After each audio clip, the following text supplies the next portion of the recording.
కానీ అసలైన ఇవన్నీ ఓకే, కానీ అసలైంది చేయాల్సింది దామోదర భగవానునికి దీపారాధన. అయితే ఇక్కడ చెప్పినట్టుగా ఒకరోజు యశోదమాత కృష్ణునికి వెన్న తినిపించాలని సంకల్పించి ఆమె పెరుగును చిలకడం ప్రారంభించింది. ఈ కాలంలో ఎంతమంది చిలుకుతారు పెరుగును? పెరుగు చిలికి వెన్న చేసి దాని నుంచి నెయ్యి తయారు చేయడం ఎంతమంది చేస్తున్నారు? కొంతమంది చేస్తున్నారు. సో అది యాక్చువల్ పద్ధతి. వెన్న నెయ్యి ఎందుకంటే చేస్తారు. అయితే ఆమె ఎందుకు చేస్తుంది అంటే, ఒకటి ఆ రోజు వాళ్ళ ఇంట్లో పని వాళ్ళంతా కూడా బిజీ ఉన్నారు, వేరే వేరే పనులలో బిజీగా ఉన్నారు. సో ఆమె స్వయంగా పెరుగు చిలకడం మొదలుపెట్టింది. ఎందుకు పెరుగు చిలకాలని అనుకుంది అంటే, కృష్ణుడు రోజు బయటికి వెళ్ళి రకరకాల ఇంట్లో పడి వెన్న దొంగలించేవాడు,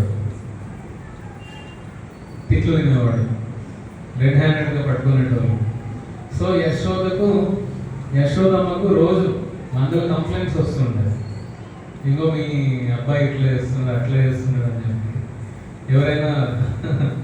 ఎవరైనా 10 మంది వచ్చి మీ పిల్లల గురించి, అరే మీ పిల్లగాడు ఎట్లా చేస్తున్నట్టే ఎట్లుంటుంది, చాలా గిల్టీగా ఉంటుంది, చాలా ఇబ్బందిగా ఉంటుంది.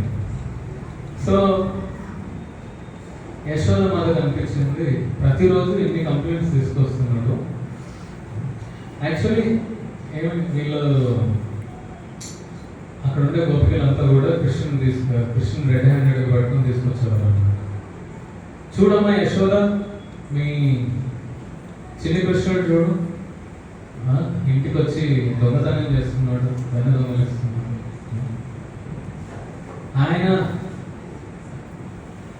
ఒకసారి వచ్చి వెన్న దొంగలించి వెళ్తే మాకు తెలుస్తుంది, తెలిసినాక ఇంకోసారి మళ్ళీ అట్లా దొంగతనం చేయకుండా నేను ఆ వెన్నను మీద ఎక్కడైనా దాచిపెడతాను.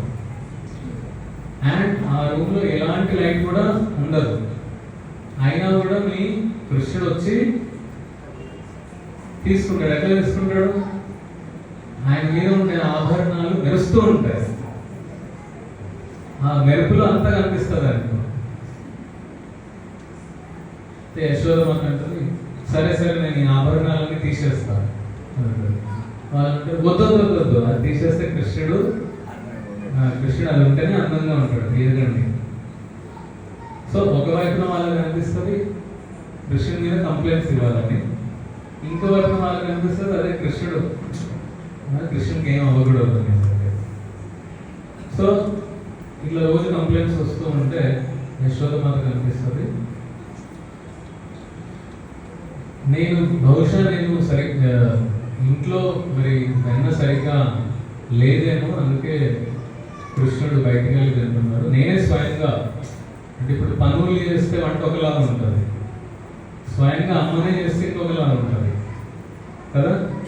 సో అప్పుడు యశోద అనుకుంటే నేనే స్వయంగా వెన్నను తయారు చేసి కృష్ణుడికి తినిపిస్తాను అనుకుంటాను.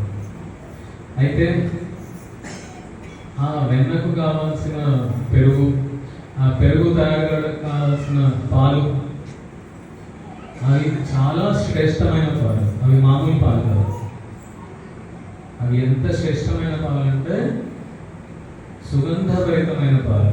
ఆ పాలు నుండి సుగంధం. హరే కృష్ణ, ఏం చేస్తుంది జపం ఇప్పుడు కాదు, క్లాస్ వినేటప్పుడు